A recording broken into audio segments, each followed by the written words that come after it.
इस वीडियो में दी गई जानकारी सामग्री गणना की प्रामाणिकता या विश्वसनीयता की गारंटी नहीं है। सूचना के विभिन्न माध्यमों, ज्योतिष, पंचांग, प्रवचनों, धार्मिक मान्यताओं, धार्मिक ग्रंथों आदि से संकलित करके यह सूचना आप तक प्रेषित की गई है। हमारा उद्देश्य सिर्फ सूचना पहुंचाना है। पाठक या उपयोगकर्ता इसे सूचना समझकर ही ले। इसके अतिरिक्त इसके किसी भी तरह से उपयोग की जिम्मेदारी स्वयं उपयोगकर्ता या पाठक की ही होगी। नमस्कार दोस्तों, स्वागत है आपका हमारे YouTube चैनल सांसारिक जानकारी पर। हम आपको यहाँ पंडित प्रदीप जी मिश्रा द्वारा बताए गए उपाय जो वे अपनी कथा में बताते हैं, उनकी जानकारी देते हैं, ताकि आपको एक ही जगह पर ही सारे उपाय मिल जाए। गुरु जी के बताए गए उपाय श्री शिव पुराण से जाने गए होते हैं, इसलिए निसंदेह भगवान शिव पे विश्वास रख कर करे। इस पुराण में शिव जी को वात्सल्य, दया और करुणा की मूर्ति के रूप में महिमामंडित किया गया है। इस पुराण का पाठ करने से भक्तों के अंदर भी ऐसे ही गुणों का संचार होता है, यानी भक्तों का चरित्र भी भगवान शिव की ही तरह बनने लगता है। आध्यात्म में गुरुवार के दिन को विशेष दर्जा हासिल है। भगवान विष्णु, जो देवताओं के भी गुरु माने गए हैं, गुरुवार का दिन उनको समर्पित है। इस दिन उनकी पूजा करने से आध्यात्मिक उन्नति के साथ साथ धन की भी प्राप्ति होती है। कुंडली में गुरु की स्थिति कमजोर होने पर आपकी करियर में तरक्की रुक जाती है और आपको दरिद्रता का सामना करना पड़ता है।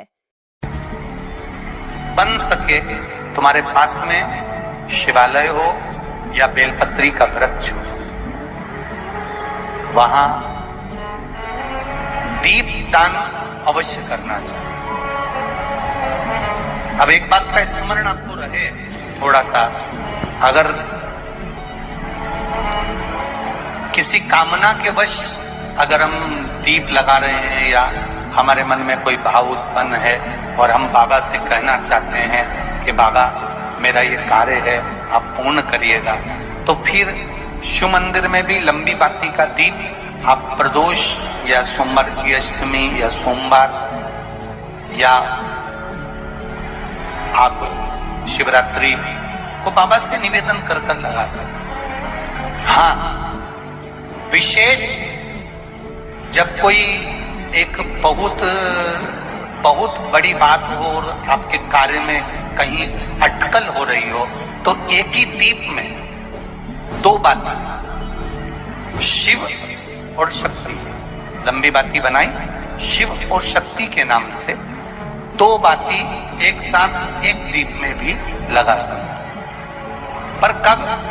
जब विशेष कोई आपका कार्य हो और वो अटक रहा, विशेष कोई कार्य, और आप बाबा से प्रार्थना कर रहे हो, तो दो बाती का भी प्रयोग आप कर सकते हैं। कि हमारे घर में बहुत तकलीफें बढ़ गई, बहुत दुख बढ़ गया, बहुत कष्ट, अपार कष्ट बढ़ गया, बहुत दुख हमारे जीवन में बहुत बढ़ गया है। तो शिव पुराण कहती है, कभी मौका मिले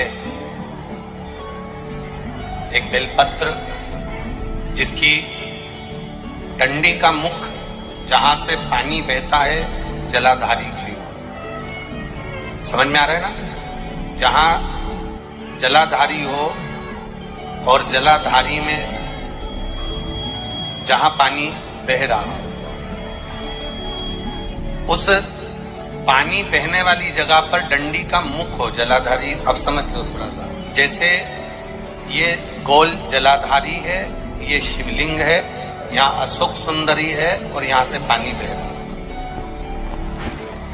ये डंडी का जो मुख होता है, उस डंडी के मुख को अशोक सुंदरी वाली जगह पर नहीं, बिल्कुल जहां से पानी नीचे बहता है, बस वहीं इस डंडी का मुख हो, पत्ती का मुख महादेव की, और एक बेलपत्री जिसकी डंडी आप जब शिव जी को समर्पित करें तो बीच वाली पत्ती का मुख आपकी ओर हो और डंडी का मुख पीछे की ओर, डंडी का मुख पीछे की, पत्ती का मुख आपकी ओर। महाराज, शिव महापुराण की कथा कहती है, किसी भी 12 महीने में शिवरात्रि आती है, 12 महीने शिवरात्रि आती है, किसी भी एक शिवरात्रि पर, किसी भी एक शिवरात्रि, अगर आप भगवान शंकर के मंदिर में जाकर ये 2 बेलपत्री समर्पित कर कर दोनों जगह पर पंचजल, मतलब जो कलश आपके पास में है, पानी का लोटा, जल का पात्र जो आपके पास में है, तो यहाँ जो बेलपत्री आपने इस ओर जल पानी बह रहा है, इस ओर रखी, यहां पर भी 5 बार जल उसी कलश में से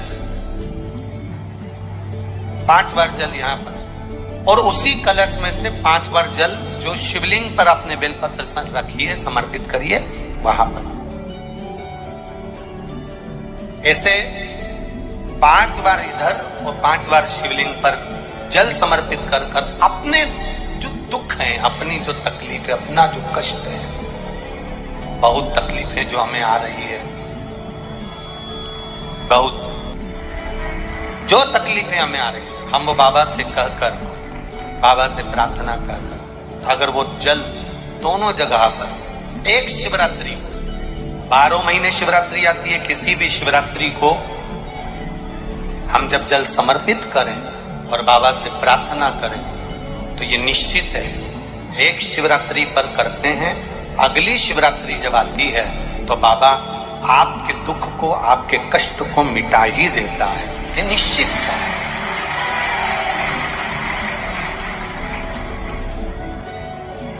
एक बेलपत्र शिवलिंग के ऊपर और एक बेलपत्र बाबा के जलाधारी के सब। अशोक सुंदर वाली जगह पे नहीं, अशोक सुंदर वाली जगह तो बीच में रह गई, पर थोड़ा आखिरी कोना, आखिरी समर्पण करा। शिव कथा कर रही है, मान लो आपका अगर विश्वास दृढ़ है, भरोसा पक्का है, जैसे अभी आपको कथा में कहा कि मन आपने अगर शिव को दे दिया है, दिल भगवान शंकर को दे दिया है और विश्वास अगर पक्का हो गया है और आपने वो जल समर्पित किया है, तो ये निश्चित है अगली जो शिवरात्रि आएगी उस तक बाबा आपके दुख को, कष्ट को काट ही दे। पर विश्वास के साथ फिर निवेदन करेंगे, जल भी चढ़ाओ तो विश्वास के साथ,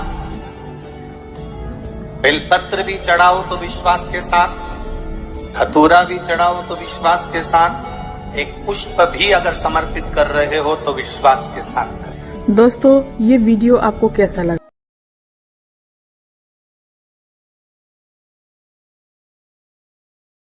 तो दोस्तों, यहाँ पे हमारी वीडियो समाप्त हुई।